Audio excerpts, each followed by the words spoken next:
Is this blade a hidden gem or an odd duck? What's up, everybody? Welcome back to another blade review here at Gideonstactical. I'm Aaron, and we're looking at the SOG Knives Seal FX. This is an American-made fixed blade that checks the boxes for a combat utility knife that takes its cues from the well-known, massively overbuilt SOG Seal XR pocket knife. This blade has a massive cult following. I have a link popping up to my previous review. This is the MagnaCut version. They have an S35VN version. It is a robust beast. So much so and so popular that SOG's went, well, that one is really hitting home. Let's make a fixed blade version of it. And they came out with this variant, also made in the USA, for those who just want extra durability. And it just doesn't get a lot of popularity. It doesn't get seen. I rarely hear anyone talk about it. It's never really on lists. And so I wanted to find out why that was. Is it just a hidden gem, or just kind of got some odd features and it's like, oh, that's why no one talks about it. We're gonna find out today as we unpack the blade, see what it brings to the table, run in some competitive options to really help you guys determine what the SOG Seal FX brings to the table. If you're new to the channel, welcome. Let's go ahead and dive on in. Now, any good fixed blade has got to have a well-executed sheath, and then add to that when it is supposed to be a tactical utility. Professional is what SOG says. They took a lot of feedback from professionals, like what? Professional ballet dancers, professional concrete layers, professional painters, professional soldiers, law enforcement, first responders. What are we talking about? So, I mean, I'm assuming the latter. So it's got to be executed. And what's hilarious is when I was doing my research in preparation to test out this knife, I saw on the SOG website that there were some reviews that people loved the knife, but they hated the sheath. One guy left a comment, I'll try and run a screenshot. He said, if I could give the sheath a negative 47 stars, I would. And I was like, okay, this has got to be a dumpster fire. Let's find out. And now, having had it, I think for about 6 months, I've taken on many outings, as well as tested it multiple times here in the Blade Bootcamp. I don't know what the heck people are complaining about. So they must have fixed whatever issues there were, because this Kydex sheath is a pancake design. Now, this is what's really cool. We got a thumb ramp and no walk up. I am locked in for a pierce. I can do that in a reverse grip as well. Boom, ready to launch, ready to go. Let's go down range. Separate from that, it is an ambi mount. Look at this. I can swap it right or left. Just swap it, so you're not having to constantly change the hardware. So one day you're having it on an LBE system, so you can pull it in a reverse. Then maybe a different day you're mounting it to a battle belt or just your belt for utility around home, whatever the property. Then you don't have to constantly be unscrewing and swapping and doing all this stuff. It just rotate it however you want, right, left, up, down, whatever. So, and then finally, the mounting options, lots around, Bladehq lock compatible, but it also has some attachments down the center so you can orient it better with either Bladehq locks or Molly locks. I have cantered it. You can cant it, and you have access through those slits to the screws if you want to do that. Some people on the comments also were saying that it would scratch the finish on the blade. I haven't seen that, so maybe they swapped out screws. I don't know, who knows. So I have zero complaints. This is for a tactical utility knife, duty knife, PDK, personal duty knife, whatever. This, zero complaints. I have zero complaints. And oh yeah, sorry. It's a little loud, but it ain't coming out. Excellent tension. So they must have fixed it, or I don't know what those people were complaining about. Leave a comment below if you own one of these knives. Is it good? Is it bad with the sheath retention? Is it checking those boxes? Now, let's talk about the very interesting modified Tanto blade shape and an alternative choice that we'll get to in just a moment. And right now is the perfect time to illuminate today's sponsor, which is Bear Watches. And I just find it interesting that us knife guys value our timepieces as much as our edged tools.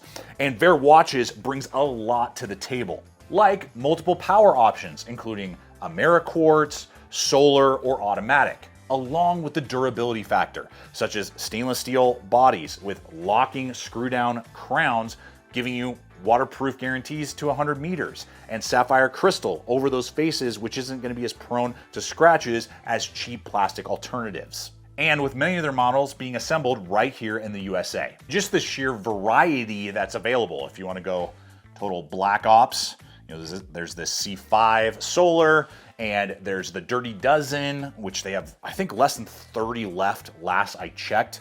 So those batches sell out real quick. So guys, I mean, there's so much to explore. So all the link popping up as well as in the description box below over to the Veer website so you can start exploring all the different timepieces, power options, all the things that they bring to the table so that you can match your excellent blade with an excellent timepiece. So before we poke into that tip, let's talk specs, speculators. I don't know. I'm just amped up today, I guess. USA made, always love seeing that on a knife. No tariffs here. Along with S35VN steel Rockwell 58-60. Before Magna Cut, S35VN was my favorite all-around stainless steel. It's tough, it's durable, easy to resharpen, and holds a decent edge. And so that is a great choice. Just pound it on this blade. Start side splitting, doing our tip test. The tip is nice and robust. It's gonna handle some prying. Don't treat it like a crowbar. What was I gonna say? Don't crank on it like an idiot, but it's got definitely, you know, meat behind that tip there. I was actually surprised with carving.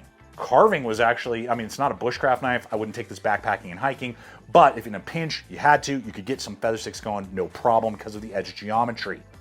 Along with just regular cordage, rope, all that stuff. It's gonna absolutely do what you want. Now the specs of it dimensionally are from handle to tip, about 4.4, 4.3 inches, cutting edge is 4 1/8 on 0.19. So it is thick, it is robust on a high flat grind. The geometry ain't bad, dude. But I could see a lot of people complaining about reach. So leave a comment. What camp are you in? The 7-inch K-bar is going to give you a lot of reach, but that is a lot of real estate on an LBE system, battle belt, name it, and weight. And this is a lot smaller, more compact. So is the versatility of size going to outweigh the reach that you could get with this type of tool? Yay or nay? So it can definitely be more carryable and more compact, but you're not going to get the reach. Okay, blade shapes. I was really intrigued by the modified Tanto. It connects with me on a visual level. We have a sweeping belly on the tip that stops and kind of has this weird half point into a straight edge. So it's not a true Tanto, it's not a true, like continuous edge. Performance when cutting is fine, didn't see any issues. Resharpening sucks. It sucks, it's kind of dumb. Now, you can use a work sharp field sharpener to hone, S35VN, but because there's not this dedicated stop like a Tanto, you are going to constantly be rubbing in some way on that transitional point. And because of the sweep, then you're going to have to do like a straight push and then a rotate. It's just so many movements to resharpen the blade versus just a continuous sweep like we have on the clip point that I just gave up and I was like, screw it. I'm just going to dedicate myself to just doing treating it like a continuous sweep, and I'll eventually round out whatever transition is there and almost make it into a true sweeping blade. So I think it's just, I don't know why, like on that front alone. Now, separate from that, when we look at it compared to clip point, because if you want plain edge currently, to my research, and I could be wrong, but my understanding is the modified Tanto is the only way you can get a plain edge, and if you want a combo edge, you can only get it with a clip point like we have on the folder, okay?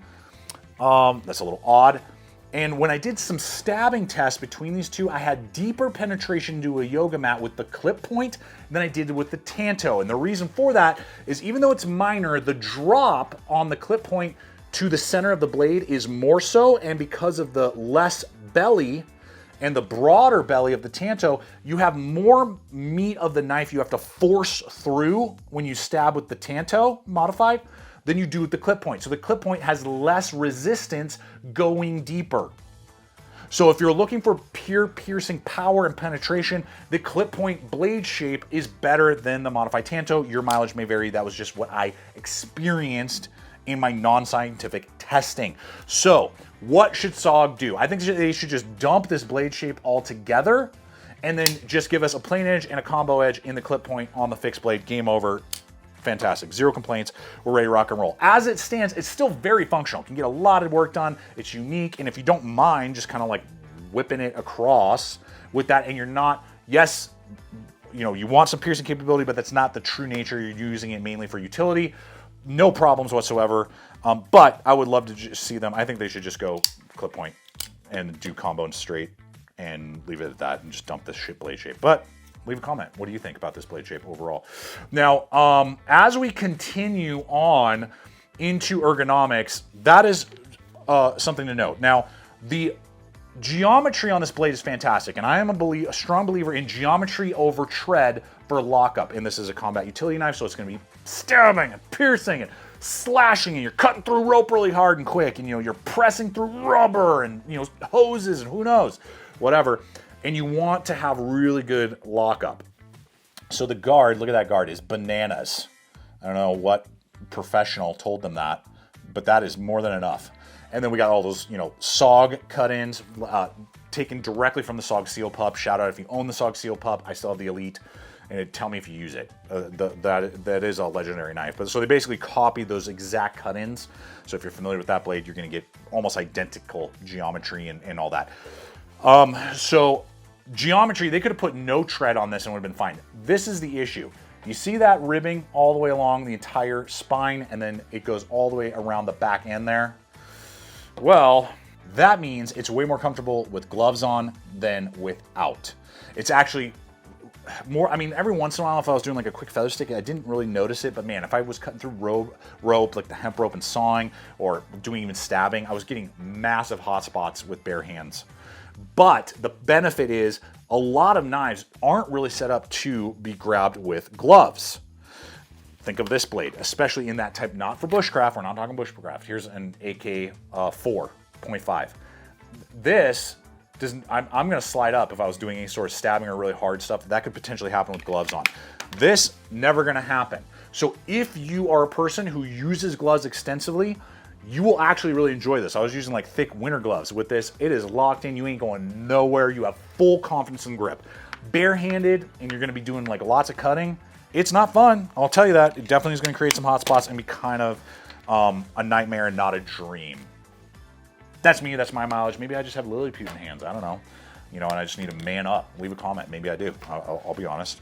Maybe I just need more rough and tumble feel. But I think they could have just deleted the jimp on the back spine, and it would have been totally fine and would have been more comfortable and still had plenty of tread. Let's talk pricing and competitive options, because that is something that I'm definitely...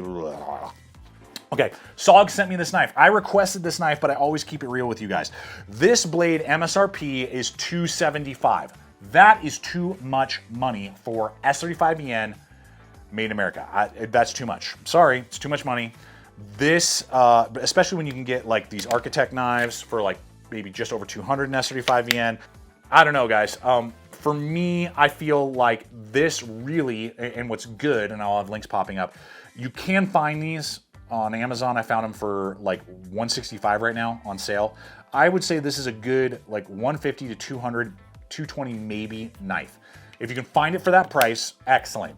MSRP, which is also what you usually see most of the distributors have it for, $275. They're just better options in my opinion, even from SOG. I'm gonna give a quick example here.